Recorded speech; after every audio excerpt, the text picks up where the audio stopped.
শহীদ রেজাউল করিমের মেয়েটা আজ বাবাকে শেষ বিদায় জানাতে এসেছে। একটা শিশুর চোখের জল, ভাঙ্গা কণ্ঠের আর্তনাদ। এই দৃশ্য কোনো বিবেকবান মানুষের হৃদয় নাড়িয়ে দেওয়ার জন্য যথেষ্ট। এই কান্না কোনো সাধারণ কান্না না, এটা অন্যায়ের বিরুদ্ধে দাঁড়ানো এক নিষ্পাপ আত্মার বিচার। এই আর্তনাদ ইতিহাসে সাক্ষী হয়ে থাকবে। জুলুম কখনো টিকে না। আল্লাহ, তুমি এই জালেমদের হাত থেকে বাংলাদেশকে রক্ষা করো। শহীদের রক্ত যেন বৃথা না যায়। ইনসাফ প্রতিষ্ঠা হোক, আজ না হয় কাল। আপনি যেহেতু আমার ভিডিও দেখতেছেন, তার আগে আপনারা আমি একটা কথা বইলে নেই। আপনার ভিডিও দেখতে হইলে আপনার যথেষ্ট পরিমাণে বুঝবান হইতে হইব। কোনো বালসাল পোলাপান যেন এসে আমার কমেন্ট বক্স নোংরা না করে। ধন্যবাদ। তার আগে আরো একটা কথা বলি, আমার শরীর তেমন একটা ভালো না, তাই ভয়েসের ব্যাঘাত ঘটতে পারে, এই জন্য আমি দুঃখিত। ইন্ট্রো দিয়ে ভিডিও শুরু করতেছি। হোয়াটসঅ্যাপ লোকজন, দিস ইজ আপন। অনেকদিন ধরে ভাবতেছিলাম যে এই টপিকে আরো একটা ভিডিও দিতে হবে, কারণ বর্তমানে যা কিছু চলতেছে এই বিষয় নিয়ে কথা না বললে হবে না। তার ভিতরে দেখলাম এক ভাই কমেন্ট করছে, ভাই সেই হয়েছে, ভাই চরম হয়েছে, আরো বানান এইরকম ভিডিও বিএনপি বুকাচোরদের নিয়ে। তো এই কমেন্ট দেখার পর আমারও আরো ভিডিও বানানোর জন্য উৎসাহ হইল, তাই তো অসুস্থ শরীর নিয়েও ভিডিও বানাতে চলে আসলাম। मजा नहीं आ रहा है।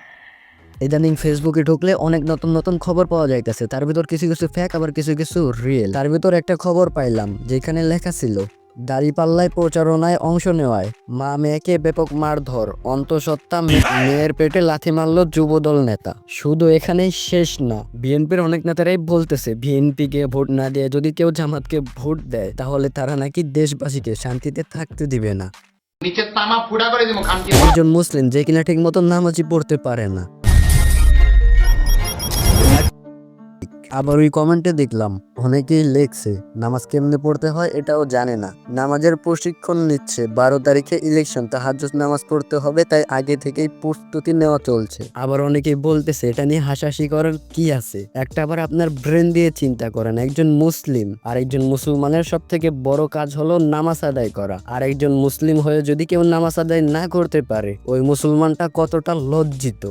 আবার দেখলাম যারা কিনা আন্দোলনের সময় বলতেছিল তারা এই আন্দোলনে কোনোভাবেই যুক্ত নয়, আবার তারা এখন এসব বলতেছে 24-এর আন্দোলনে নাকি তাদের অনেক বড় হাত আছে।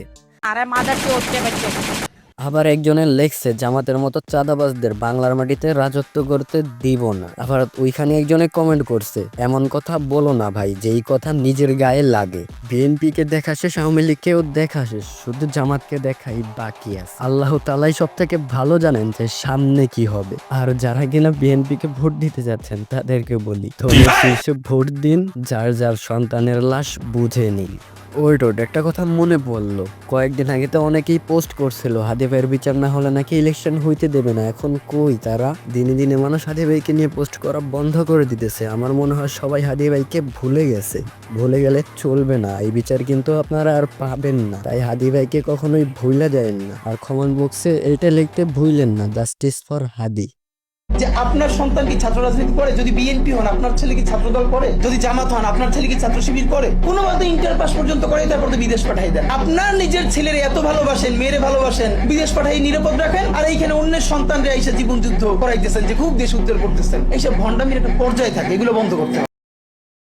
বিএনপি বড় দল, সবসময় ফোকাসে থাকে। ওদের ছোট ছোট ভুলগুলোও বড় আকারে প্রকাশ পায়। শেরপুরের জামাত নেতাকে যেভাবে প্রকাশ্যে হত্যা করা হলো, এই দায়ভার ভোটের দিন বিএনপিকে গুনতে হবে। জাতীয় নির্বাচনে টুকটাক সহিংসতা, ঝুট ঝামেলা হবেই, তবে শেরপুরের হত্যাকাণ্ড কখনোই সমর্থনযোগ্য নয়। এটা 2026 সাল, 90-এর দশক না। ভোটাররা এখন শিক্ষিত, দেশ এখন আপডেট হয়েছে, তারা রাজনৈতিকভাবে সচেতন। পুরনো ধ্যান ধারণা আর ব্যাড কালচারের রাজনীতি থেকে সময় থাকতে বের হয়ে মাঠ পর্যায়ে খবর নেন।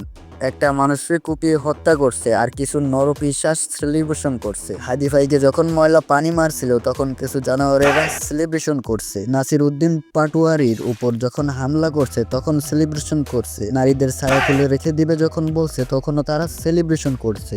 এই সেলিব্রেশনগুলো আগে লিক করতো, মেরে উল্টো দায় চাপিয়ে দিত লিক। ক্ষমতায় যাওয়ার আগেই এই অবস্থা হয়, এরা ক্ষমতায় গেলে কি করবে একটা আবার চিন্তা করেন। খুব মনে পড়ে এই কথাটা, নৌকা আর ধানের শীর্ষে 2 সাপের একই বিষ। আজকে শেরপুরের হত্যা ঢাকা 4 আসনে নারীর উপর আক্রমণ প্রমাণ করলো। আজকে কুমিল্লা নিজের দলের একজনরে হত্যা করলো, কারণ শহীদ জিয়ার বিএনপি আর নাই। খালেদা জিয়ার বিএনপি আর নাই, এরা সব আদর্শ ভুলে গিয়ে লীগের মতো আচরণ করতেছে, গণতন্ত্রের নামে মাফিয়াতন্ত্র চাইতেছে। এই জল্লাদের উল্লাস মঞ্চ আমার দেশ না। সবচেয়ে বড় কথা হলো প্রশাসন দুই দলকে দায়াত করেছে ইশতেহার পেশ করবে, কিন্তু সংঘর্ষ হয় কিভাবে? প্রশাসনের চোখের সামনে যদি সংঘর্ষ হয় তাহলে এই প্রশাসন দিয়ে আদৌ কি সুষ্ঠু নির্বাচন সম্ভব? নির্বাচনে পরাজয়ের গন্ধ পেয়ে সহিংসতা এবং অরাজকতার মাধ্যমে দেশকে অস্থিতিশীল করে নির্বাচন বানচাল করতে চাইছে বিএনপি। ঐক্যবদ্ধ বাংলাদেশের সমর্থকদের ঠান্ডা মাথায় পরিস্থিতি সামাল দিতে হবে। জঙ্গিদের ফাঁদে পা দেওয়া যাবে না, এটা সবার মাথায় রাখতে হবে। আর এদের নিয়ে তো অনেক কিছুই বলতে চাইছিলাম, বাট একটা 4-5 মিনিটের ভিডিওতে মনের সব কথা বলা সম্ভব না, তাই তো সবকিছু বলতে পারলাম না। যাই হোক, যতটুকু বললাম ততটুকু বুঝে নিয়েন, আর আপনাদের মতামত কমেন্ট বক্সে বইলেন। আল্লাহ হাফেজ। Light off.